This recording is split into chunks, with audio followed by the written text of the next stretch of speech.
महाभारत की सीख बच्चों को सुख सुविधाओं से ज़्यादा अच्छे संस्कार देने पर ध्यान देना चाहिए। बच्चों का जीवन कैसे सुधारा जाए ये बात महाभारत से सीख सकते हैं। महाभारत में दो खास परिवार हैं, पहला पांडव और दूसरा कौरव।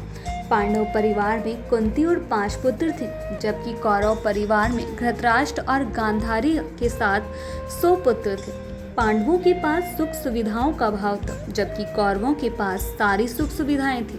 महाभारत में कुंती अपने 5 पुत्रों के साथ वन में रह रही थी, क्योंकि धृतराष्ट्र और दुर्योधन नहीं चाहते थे कि पांडु के पुत्रों को राज्य मिले। धृतराष्ट्र का पुत्र दुर्योधन अधर्मी था, वह बचपन से ही पांडव पुत्रों को परेशान कर रहा था। कुंती के पति पांडु शाप की वजह से मर चुके थे। पांडु की दूसरी पत्नी माद्री भी जीवित नहीं थी। इन दोनों के बाद कुंती को 5 पुत्रों का पालन करना था।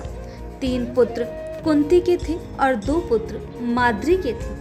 कुंती जानती थी कि जंगल में तो कोई सुख सुविधा तो मिलेगी नहीं, इसलिए कुंती ने बच्चों का पालन करते समय संस्कारों पर ज्यादा ध्यान दिया। दूसरी ओर कौरव पक्ष में धृतराष्ट्र अंधे थे।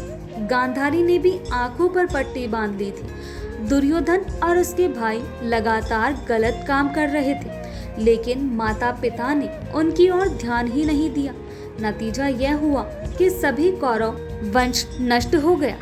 महाभारत की सीख पांडव और कौरव परिवार को देखकर हम समझ सकते हैं कि बच्चों के पालन में सुख सुविधा से ज्यादा संस्कारों पर ध्यान देना चाहिए। कुंती के संस्कारों की वजह से ही सभी पांडव श्री कृष्ण को प्रिय थे। हमें भी बच्चों को सुख सुविधा देने के साथ ही अच्छे संस्कार भी देने चाहिए, तभी उनका भविष्य बेहतर बन सकता है।